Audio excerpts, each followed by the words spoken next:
Hi friends, welcome back to our channel. ఇవాళ మన ఛానల్లో పెసరట్టు ఎలా వేయాలో చూసేద్దాం ఫ్రెండ్స్. అందుకోసం నేను 1 గ్లాస్ పెసరు, హాఫ్ గ్లాస్ బియ్యం, హాఫ్ గ్లాస్ కంటే తక్కువ మినపప్పు, 1 టేబుల్ స్పూన్ పచ్చిశనగపప్పు అన్నీ వేసుకున్నాక 2 టైమ్స్ వాష్ చేసుకోవాలండి.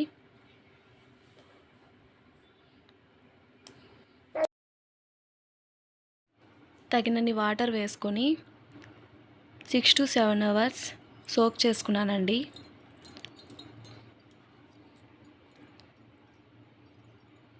సెవెన్ అవర్స్ తర్వాత ఇలా ఒక మిక్సీలోకి తీసుకొని అందులో నేను పచ్చిమిర్చి అల్లం వేసుకొని గ్రైండ్ చేసుకున్నానండి.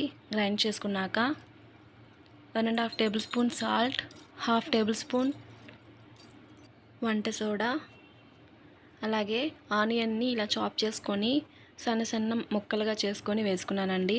అలాగే కరివేపాకు కూడా అలాగే చాప్ చేసి వేసుకున్నాను. ఒక చిటికెడు పసుపు వేసుకున్నానండి. కొంచెం జీలకర్ర వేసుకొని బాగా మిక్స్ చేసుకొని ఇలా గ్యాస్ మీద పెనం పెట్టుకొని మరి కన్సిస్టెన్సీ పలచగా లేకుండా ఇలా చిక్కగా ఉండేటట్టు పిండి కలుపుకోవాలండి, లేదంటే దోశ సరిగా రాదు. అంతే ఫ్రెండ్స్, పెసరట్టు వేయడం చాలా ఈజీ. మీరు కూడా ట్రై చేయండి ఇంట్లో.